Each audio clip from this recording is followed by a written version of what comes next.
to quickly jump to the linguistic part of what he mentions in the book. I'm still fascinated how he managed to fit so many different subjects, yet they were able to flow nicely together into a book about, obviously not solely about historiography, but mainly about historiography.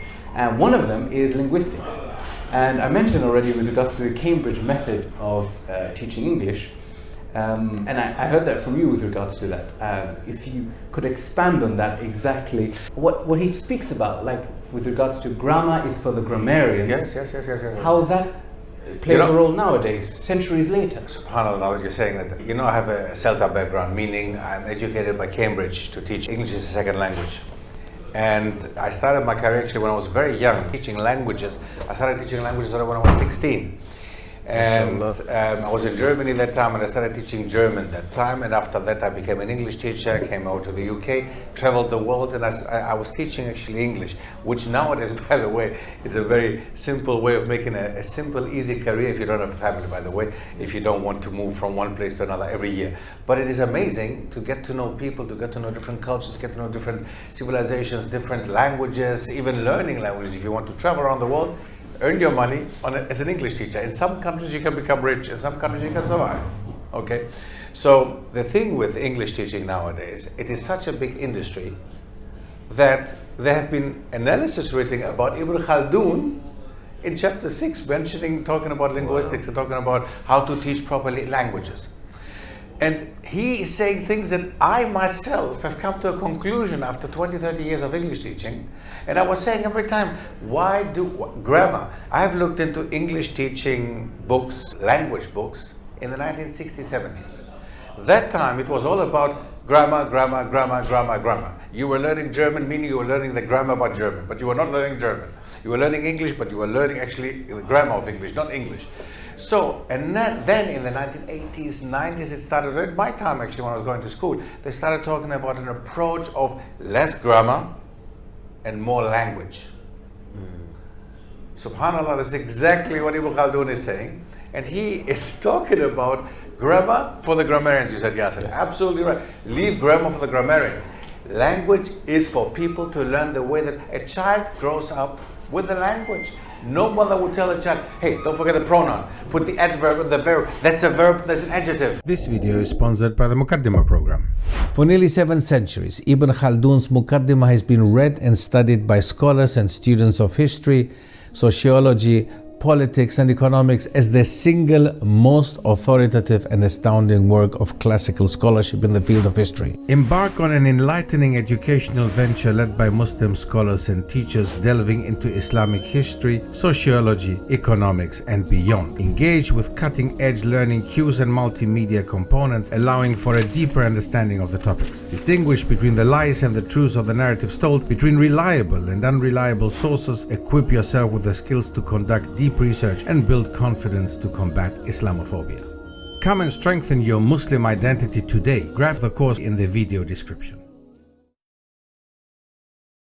When I read about his approach of teaching language at that time, is what we were taught at C.E.L.T.A. for Cambridge was teaching us, when we were becoming English teachers, that we have to, I can teach you at this moment, I could teach you without using one word in your language. I can teach you Greek, and you would be able to, after 10 minutes, inshallah, you would be able to speak some Greek. Believe it or not. This is the Cambridge method, which actually is the method that Ibn Khaldun is talking about. Basically, the natural approach, no grammar at all. You don't mention grammar at all. You just talk. The way you talk is very important. So I'm not going to have a whole discussion with you in Greek. You don't understand it. But I will try to get you to count from 1 to 10 easily within 10 minutes. You can do it easily, I tell you that. And this is what Ibn Khaldun is talking about, and mentioning that children when they grow up, they don't grow up with grammar. Exactly, yes. That's Exactly. exactly. So what's the importance then? Why would he include linguistics in a book about economics and history, and what's the importance of linguistics? He mentions different approaches of teaching the Quran and teaching Islam and teaching the Arabic language, which is part of education in general. Education. Mathematics. He mentions mathematics, but he mentions important fields of study. He mentions the Spanish method, meaning the method of Al-Andalus, of how to teach the children Islamic studies. In there he mentions the idea of teaching the children Arabic with the knowledge of the Quran and everything else. Whereas others just teach Quran without the knowledge of understanding Quran. You're opening a box. I know, and it's unbelievable, isn't it? I know, nowadays we're sending our children to the madrasas, right? Here in England. They go, they have no idea what they're learning. They just learn, Kul Allah, Had Allah, Samad. They have no idea what they're saying. They come back home, have you learned a surah today? Yes, great. You haven't? Boom, back again. What is the surah about? I have no idea. I just learned Kul Allah, Had Kul Allah. You know what I'm saying? This is the same everywhere, honestly. Yeah, but everywhere. Imagine that somebody from the 14th century telling you that's wrong. Yes. And people now, the 21st century in the UK, still make the same mistake. All over the world, Dr. Stef. Not only the UK, yes. Everywhere. And it's right, because I guess he's again going from the classical, just memorize the grammar, memorize the Quran, memorize the hadith, memorize. He's going to actually understand, acquire the way of understanding, and this is what the Muqaddima is about. Don't memorize dates and battles and names and events. Understand how to dissect and unpackage, and then to convey the language of history. And this is exactly what the Muqaddima program, the actual, we want you not to memorize, learn to understand the process by which you can decode and you can analyze and understand history for what it is. It's a skill. It's a skill, and I think the linguistic element is very important, because when we look at the history of Muslims, it's being codified right now. It's Arabic, of course, the primary sources are Arabic, but most of the books being written or translated are in English or French or German. And so there is an element there of understanding the importance of language, because a language that conveys to you information also conveys to you cultural norms, perspectives. Yeah, there is a lot imbued in that already. And understanding that there are certain elements and biases that the language carries that, unless you have experience or you know where to go, you will undoubtedly inherit those views without even noticing. Absolutely. And the Muqaddima is one example of that. And he promotes going abroad and learning. But after you have a base, after you have understood what the language is about, that's when you go to improve it. But don't just go. This is what you can actually, you can learn any language, any base of the language you can learn in this country, in your country. Yes. Okay? But then to build upon this base, you can go abroad. You should go abroad. That's what he says himself, basically. You should go abroad. It's another way of looking at it. So learning a language with the people abroad, the idea of sending your children to learn Arabic and improve the Arabic with the Bedouins, right? The Bedouins, you send them to the desert, you send them to the Bedouins, so they teach the pure form of Arabic. The pure form of Arabic, right? Subhanallah. Well, I mean, this is for a linguist nowadays amazing. This approach is a prescriptive one rather than descriptive. It's giving you the parameters and the foundations that enable you, based on your aptitude and capacity, to go farther, as far as you can go. And it's actually beautifully, it encapsulates the traditional understanding of knowledge in Islamic science. Imam al-Shafi'i, very well known faqih, foundation of faqih, he also mentions the need to travel. He says in his very famous diwan, ما في المقام الذي أقل وذي أدب من راحة دع الأوطان واغترب سافر. He says the intellect or the intellectual person will never be happy in one place. It's not enough to be in one place stationary. دع الأوطان, leave the place, سافر, travel. And then he compares this individual to an arrow. I mean, it's very eloquent. He says that the arrow that doesn't leave the bow never reaches the target. And the lion cub that doesn't leave the land never becomes ferocious. And that the sun, as bright as it is, if it stays in the same position all the time, people get sick of it. It's too hot. So he says you have to travel.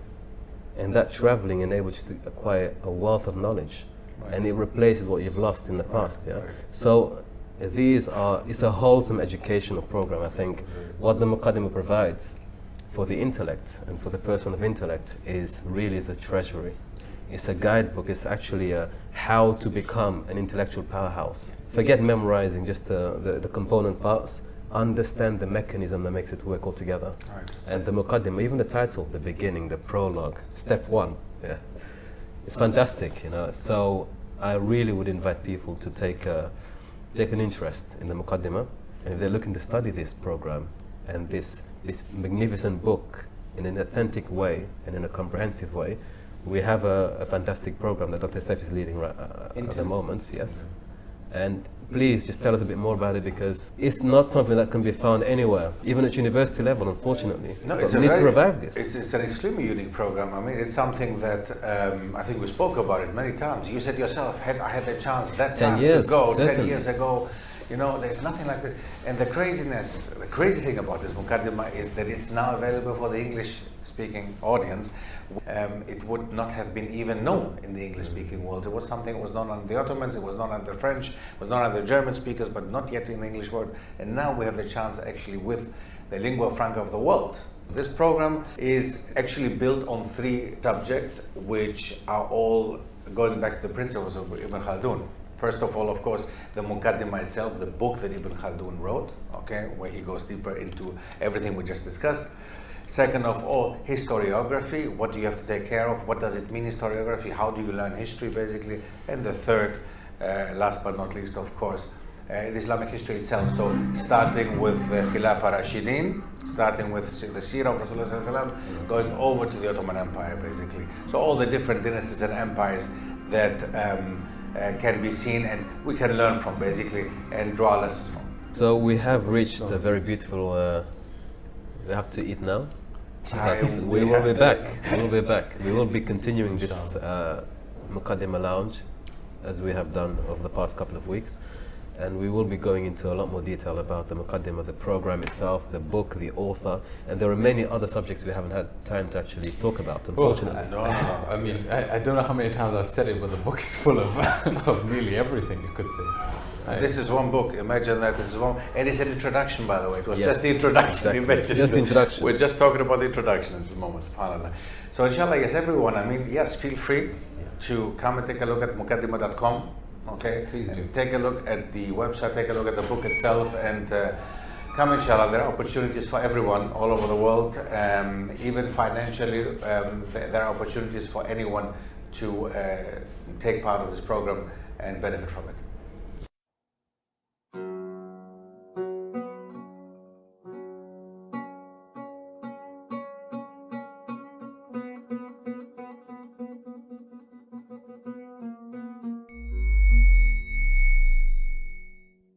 For almost 7 centuries, the Muqaddima has been widely regarded as the earliest and most authoritative and seminal text in the fields of sociology and history, outlining the core principles and methods needed to evaluate and convey history with a more objective and critical eye. Its celebrated author, Ibn Khaldun, pioneered a revolutionary approach to the study of history and is considered by some historians to be one of the most influential thinkers in his field.